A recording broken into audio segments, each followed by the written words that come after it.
World War III were ever to happen, that could be the end of humanity. Seeing it with my own eyes, it's really shocking. We can exactly to identify this model of this aircraft With the numbering on with the number. Okay. Because we have mudslide and the falling rocks. This condition we can't control. Welcome to the China Popcast, where we unpack the culture and social trends popping in today's China and maybe even the world. Today we are joined by Jonathan Yao, a Gen Z content creator who covers history and culture topics on his video channels, and Kevin Wang, the founder of the Back to the Hump project that conducts mountaineering expeditions to locate wartime aircraft fragments. Welcome to both of you.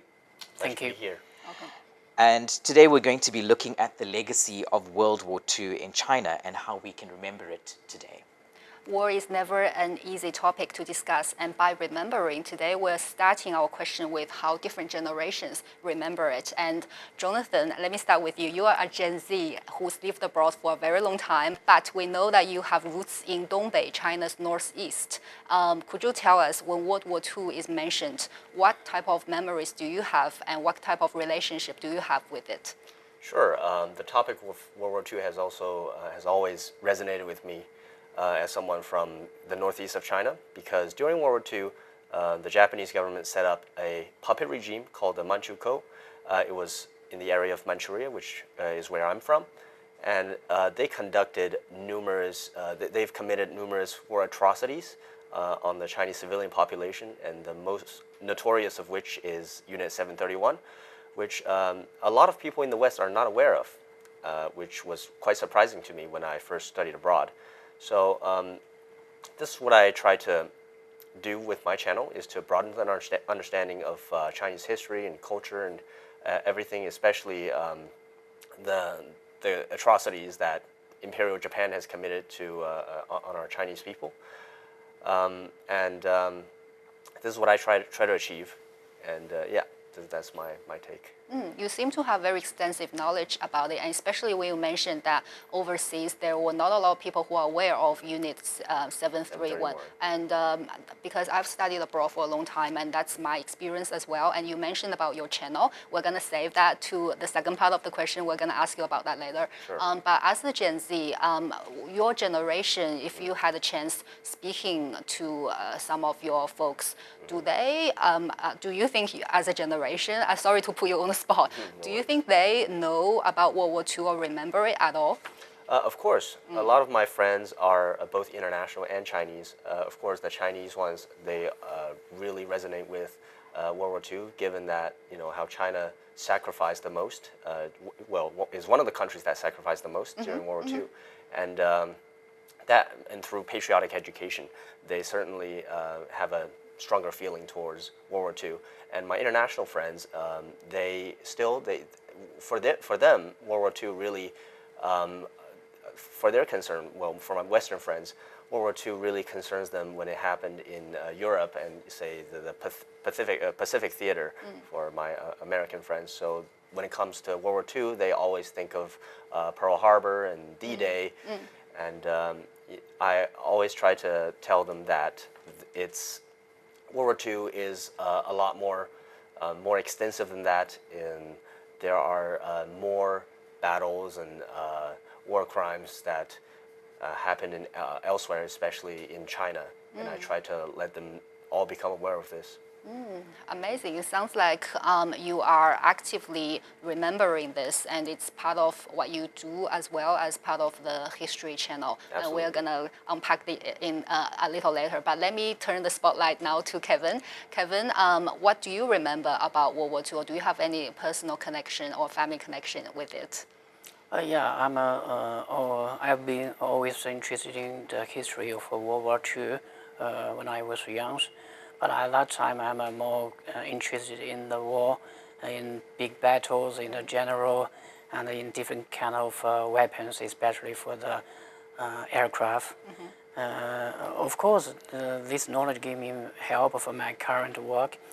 But later, when I older, 20 years old, my interest moved to the history, and why the war happened, and how the war affected to the current world, especially for the geopolitics.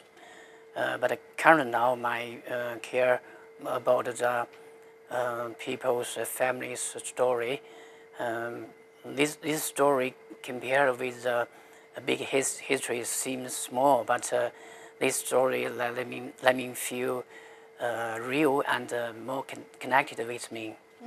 And my current job, current work is have a relative with this people's story. The reason we brought both of you in is because we can see a similarity where you're both using your own ways to make history more accessible to the common folks and to people across borders. Jonathan, you're doing a TikTok channel in English and also on Instagram as well, and you're getting a lot of engagement. And I went to have a peek to your YouTube channel. You had a video about a veteran of the Korean War, and that video was viral. So I guess also in the video, when you ended it, you said war is filthy and there's no reason for the war to continue. Can you unpack this sentiment for us? Absolutely. Well, again, as someone who's from a region where it was ravaged by World War II, and both World War II and the Chinese Civil War, our people really resonate heavily with the topic of war. So this is when I arrived. This is how I arrived at the conclusion: war is filthy. No matter what goal you're trying to achieve, no matter whether or not it is just, at the end of the day, most people who are going to be hurt will be civilians, as we can see from the past, from history, as well as now. And my great uncle, my great grand uncle, he told me that he still suffered from PTSD before he shortly passed away after the interview.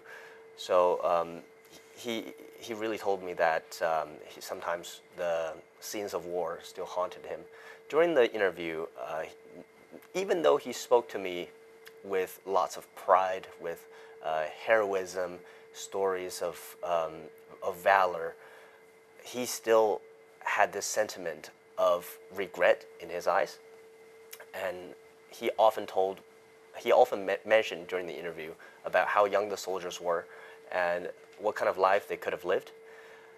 So at the end of the day, war is two groups of people fighting each other that they've never met because of certain agenda, and I believe that war should be avoided at all costs, especially during the 21st century, in this modern day and age, when weapons and warfare has become more advanced and deadly than ever. And I believe that war is the last option for any country should be. Yeah. Jonathan was mentioning that war nowadays could be more deadly because of technology, but it is also through technology that he was able to bring people together with his YouTube videos. Right, and present different narratives and connect people. Yes, for sure. So we are going to talk to Kevin now, and your project is called Back to the Hump. Can you tell us more about this project? Yeah, let me start from the Hump. In 1941, Japan used war and politics method to cut off all of the road from China to outside of the world. So it is for China is a danger time, and the president Roosevelt and decided to build an air road from India to China, no matter the costs. So, but this air road is you need to fly on top of the Himalayas mountain. So many of the mountain, more than 5,000, 6,000 meters.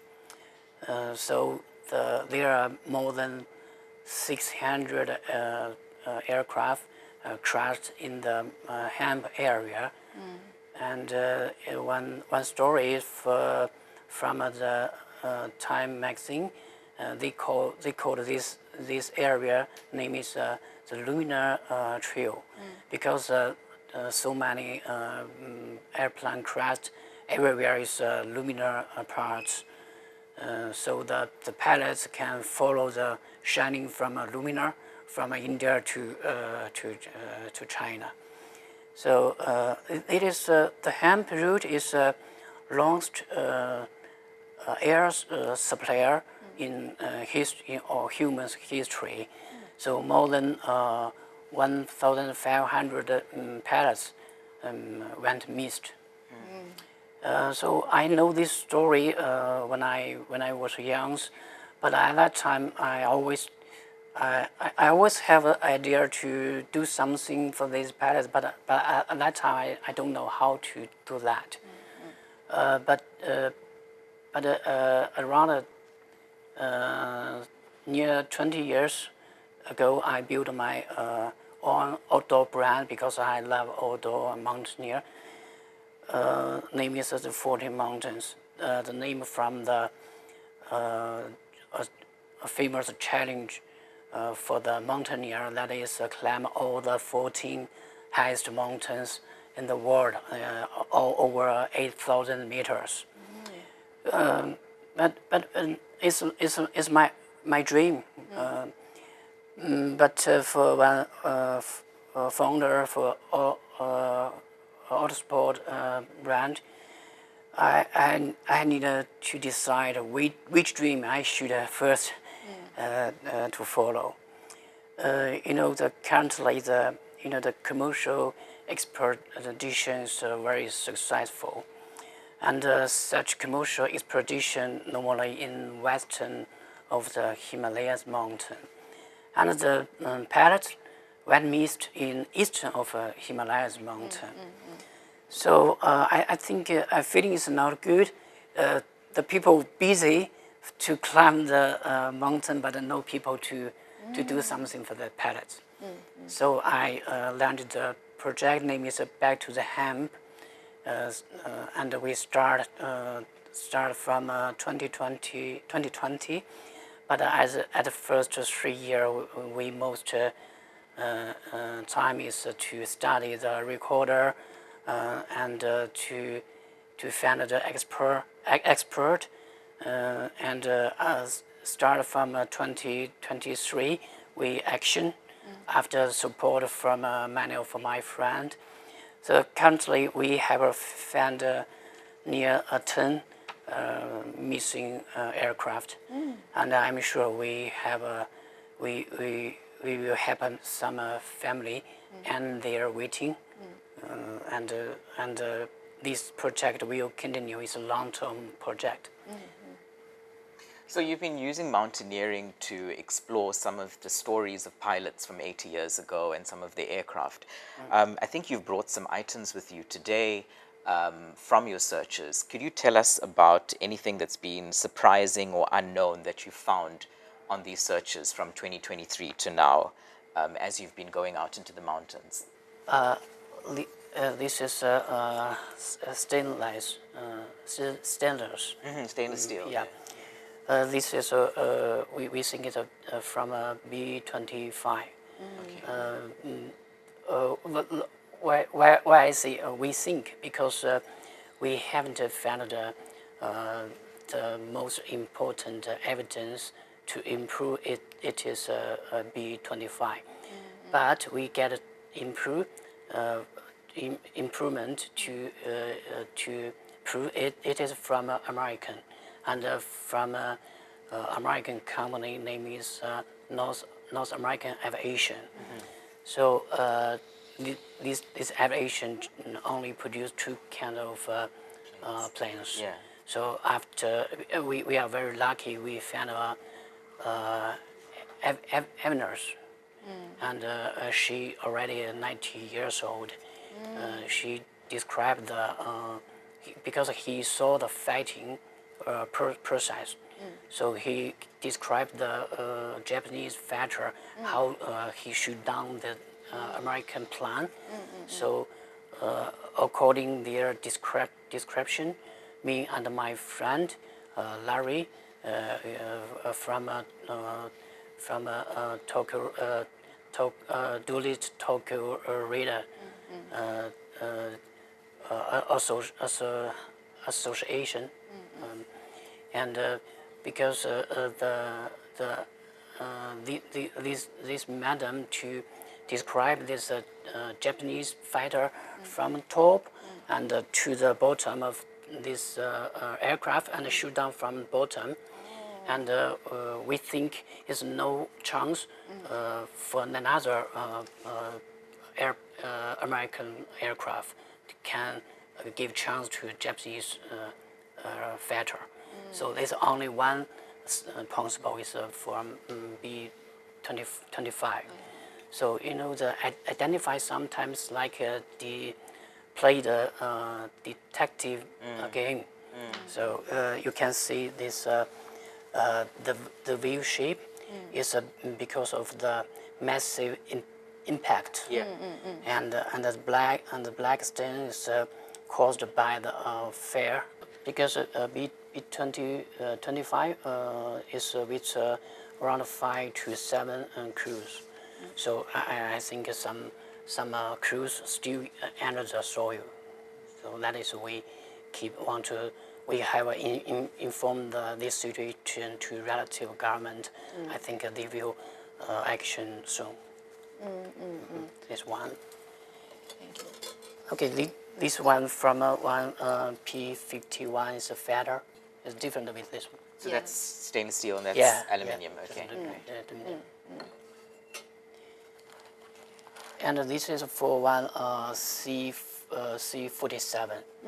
It's a carrier. You can see very clearly the code that's on it. Yeah, this is we can exactly to identify this model of this aircraft With the numbering on with the number. Okay. Because we have the full documents for all the parts of this aircraft.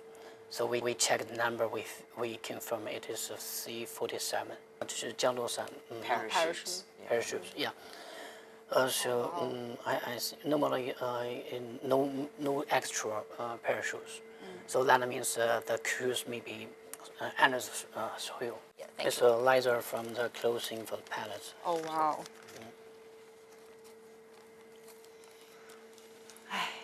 So it's the Hump area is the most dangerous area. It's a mountain very high, the valley very deep, and very terrible climate. And the flood can be happened within 30 minutes. So this is very dangerous. So it speaks to how brave these pilots possibly were when they were flying on that route. What would you say is the most meaningful outcome for you that you've achieved with the Back to the Hump project? First, most meaningful is we can end some families 80 years waiting is most meaningful. And another meaningful is our job is not everyone can understand. So when someone to adopt to our project, I explain them the story of a lunar trail, and I think it's meaningful. We can be one bridge to both of the two countries. We tell the story to Japanese, and we tell the story to American people. Last year I met one official. He used to work for American Defense 国防部 Ministry of Defense. Yeah, Ministry of Defense is a media also, a media official, but he don't know the story of the lunar trail. So he insists, he invited me for dinner to let them to talk more about this story. So I think it's meaningful. And the third meaningful, I think, is in the past, no Japanese team specializing in such a humanitarian project. So we start this, and we cooperate with expert from a different country. You know, in American and Europe, have the civilian team always keeps searching the missing pilot in World War II. But in China, I think we are the first and the most professional for identify for the wreckage of the aircraft. There were some things that you mentioned that I want to unpack a little bit more, if I may. One thing you said is the Himalayas. One side is people, they pay, maybe they get the Sherpas from Xizang, and then they climb the mountain with the guide from Xizang. And on the other side, there were all the deceased pilots who contributed a lot during World War II, and you felt it's sort of unfair that this part. Do you want to talk more about it? Yeah, because people to spend, climb the Mount Everest and speed around $100,000 US. Yeah. And very busy, and you can meet a traffic jam on the way to the top of the mountain. Yeah. And the mountaineer are willing to spend money to do that. My brand name is the 14 Mountains. I needed to. I think I need to spend $1 million US to climb all the 14 highest mountains. But another way is back to the Hump. Spend the money for looking for the missing pilot, which is meaningful. I have the answer. You have the answer that the other side, the more quieter side, is where your heart, your destiny is. Yeah. Okay. So as I hope it should be first, then the dream to climb the 14 mountains. Have you climbed the 14th mountain yet? No. But maybe when I finish job to the back to the Hump. But back to the Hump will be a long-term project. Long-term project, great. And also, we understand that the Hump pilots, they've done a tremendous epic work, but your work to go back and find all the missing piece and the wreckage of the plane, it's also some kind of pioneering work. Right. And I want to ask you, because you were talking about the parachutes and the missing piece of the leather jacket that you found, I was wondering, I was trying to picture myself in your team.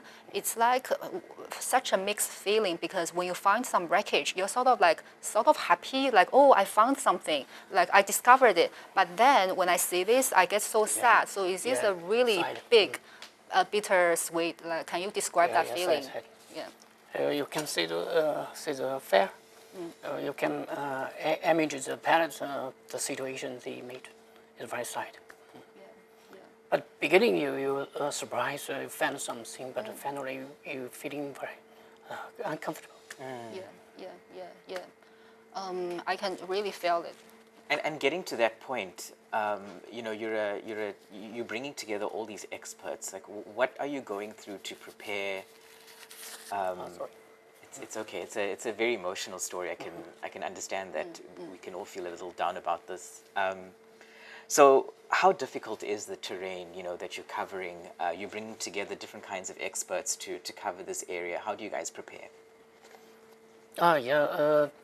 In fact, just like I spoke a moment ago, it's like play a detective game. First, we need to study the route of this aircraft. We need to collect the report. The report name is missing air crew report. We found the report. We study this aircraft. What time is takeoff, and what's the direction? What's the aim? Maybe they want to bomb the Japanese army, and what is the destination? We calculate the route, and we searching under the route, and we need to calculate the gas how long this aircraft can fly, and what time this aircraft went miss. So we can calculate. So which zone is the most possible this aircraft went miss. Right. So then we will send a team for the for searching, one for searching. Then if we get some message, there have a big possible. There have a information one aircraft crashed here before. Then we will send a team to dig in the area, but it's not easy because our job is not weekend hanging. We all job like construction workers, but work in wild field. So the grass in Yunnan is very high and very thickness. We need to clean it when we move. So and the weather is very hot and wet, and you will lose your engine just 1 hour, and the mosquito and the grass will cut your skin is it's not easy, and even this most of our action is no result. No result is one kind of a result. So normally we found one aircraft, missing aircraft, and span maybe 5 months, 3 months, 5 months. We just found one. And our action is continue. We just rest several months within 2 years. Only the raining season and Chinese New Year. At the time, we continue to searching. Wow. So when we found the metal from another soil, we needed to identify what it is. Maybe it's just a farmer tools. Right. Yeah, that is very important. We need to find the luminaire or like this. We can see first. We need to find. We need to confirm it is from aircraft. Yes. Then second, we need to confirm which country it's from. Maybe Japanese feather, maybe, but it's not our not in our search target. And in fact, we found many countries of aircraft. Oh wow. So, but our aim target aircraft just around 10. But in fact, we found more. And next step is we need to identify which model it is. It's very important. If we just find one like American airplane, we send a reporter to tell the relative government we found one American airplane. I think for them it's too difficult to send a team to dig because the government is very busy. They can't action for any information. So we need to make 100% is some model, confirm the model, and the exactly location with the GPS, and they will to check from the report and which airplane it is, which number it is, and they will check how many crews on it, how many crews already back to the army. Maybe maybe no crews on it. So there are many steps. It's not easy. Thank you, Kevin. Jonathan, I can see a lot of emotions flash through your face. Anything? What are your thoughts on Yes. this? Well, as a history lover, thank you very much, Kevin, for bringing this piece of history to life. Everything that I see here kind of reminds me of something that I've heard from a lot of my American friends, because for the context of the video I made, it was a project that I made for my history class back in high school. I went to high school in Florida, U.S. Yep. And my history teacher gave every one of us a project, which is to keep a legacy, or to save a legacy. That's the name of the project. And he asked every single one of us to interview a veteran and make a film about it. And I've heard a lot of stories from my American classmates about how their grandparents or how their great-grandparents fought in the war, and their stories. And yeah, they also brought a lot of objects from the war. Some of them brought their old carbines, their guns, to showcase their some pieces of history. And yeah, each piece of history comes with a story, and I believe that every piece of history that you've collected has an amazingly emotional story behind it. Each of these pilots went through treacherous journeys just to defeat fascism, and 80 years later, here we are living in a peaceful country, and we should really be thankful for all these things that they've done for us. And yeah, thank you for keeping this piece of history alive. My pleasure. Thank you, Kevin. Sure. And Jonathan, you've been covering various topics around history and culture on the channel. Could you tell us a little bit more about some of the feedback you're receiving from your international audience? I would say overwhelmingly positive, because in the West they get very little exposure about Chinese culture and Chinese history, because, well, Japan and Korea, they're quite on top of the game when it comes to soft power.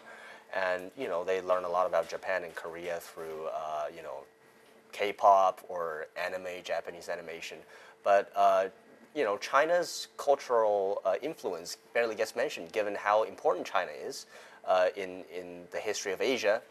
How a lot of our neighbors had their cultures influenced by our civilization, and I think it's a shame that many people don't know about this. Some of the comments went like this, like, I didn't know this about China. Oh, I didn't know Chinese culture did this. I didn't know all about this. It's so fascinating. And how, and some other comments I got was about, under some of my videos about contemporary China, for example, China's infrastructure and our cities. And under those videos, I've seen comments saying how they'd love to visit China someday, and how some of them have already been to China, and they commented how they'd recommend everyone visit our country. And yeah, those comments are, I would say, yeah, overwhelmingly positive, and it really makes me feel that I'm making a difference. I'm spreading my amazing culture to the rest of the world, and to my international friends, I hope. It's amazing how you have bringing different cultures and China and the outside world together. And I think, Kevin, you are also in your hike. It's people from different cultures and people from different backgrounds that you bring to Yunnan to look for this wreckage, right? Yeah, a lot of people join our project. Especially we get a man of help from different countries of expert, historian, and expert for identify from America, from French. So it's an international cooperation project now. During this cooperation, do you see or hear any feedback from people in all different kinds of backgrounds and cultures? Yeah, actually, it's every people know my project. They give me support, give me encourage. So that is why this project can going on more than 2 years, because so many friends, different cultural friends support me, and many friends contact me directly and told them what he professional and want to give me help. Great. So it's Yeah, so many, and many people want to join our team, but it is not easy because it's not weekend hiking. It's a bit some dangerous because mudslide and the falling rocks. This condition we can't control. Yes, could be happen anytime, especially last year.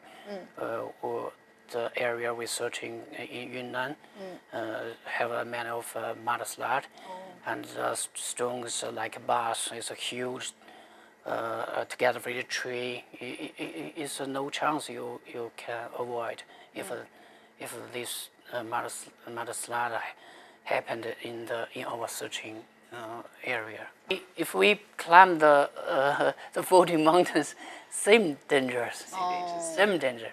But I think this danger is meaningful, more meaningful. That makes the outdoors more meaningful. It's a central idea for the 40 mountains. One story is from my partner, American mountaineer, very famous name is Clayton Course. We told us he on behalf the 40 mountains go to the India to search the missing pilot, and we have the same value that made all those meaningful because he climbed all the highest mountain in different place. One day he go to the Andes, South American, the highest, the tallest mountain, and he saw the 4 young people died in front of him. So he's thinking why he always climb what is meaningful. So he back to the camp and to do the meaningful we agree. So I can hear that you are adding meaning to history, which is already meaningful, and you are making it more, like I said, accessible and more meaningful to people in the future. So I guess to close today's podcast, I want to ask both of you if you had a chance to speak to other people or other cultures, what's some of the things you hope that they can take back from the World War II history? Maybe from you, Jonathan.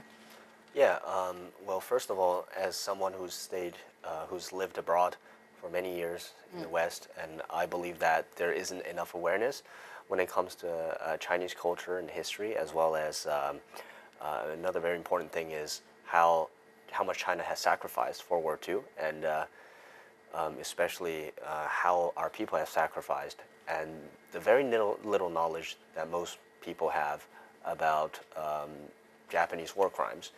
And that is quite dangerous in my opinion. Knowing history could mean that the same terrible atrocities could take place again, and it is important for every person to know what really happened in the past, so that we can bring more awareness to the dangers of war and the destruction that fascism could bring. And yeah, it is my mission to bring to light the history of World War II as it happened in China, and the great sacrifice that our people have made. Thank you, Jonathan. And what about you, Kevin? I think it's a bug for humans. Currently, most of the people or company or brand just care about the current, now and the future. I think it's unfair for the heroes who died for justice. I hope we can lead the more people, more company, more brand can do something for the past heroes who fought for us. Thank you very much. Thank you for both of you. And our show is called the China Popcast, where we unpack the culture and social trends that is popping in today's China and maybe even the world. Even though this episode is not a popping trend, however, we believe it is an important episode to air. And before we leave, we'd like to give our guests an opportunity to tell us about what they have coming up next in their lives in terms of projects. Jonathan, could you tell us what's coming up next for you?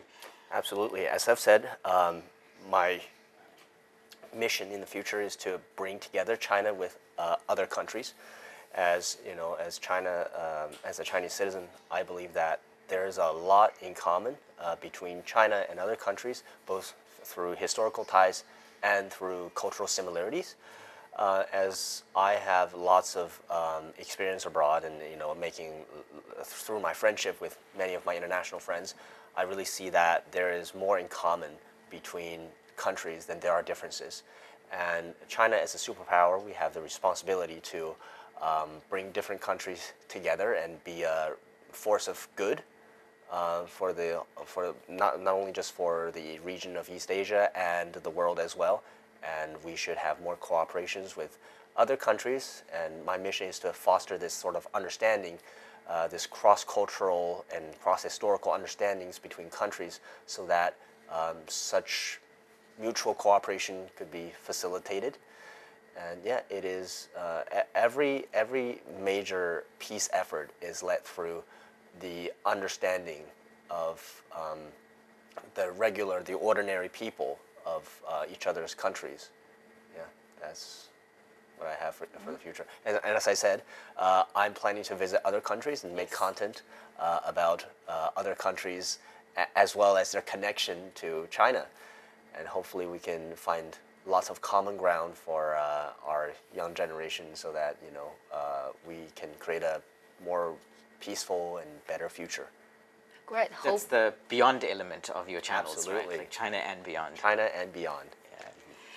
And Kevin, what do you have coming up next for yourself and Back to the Hump?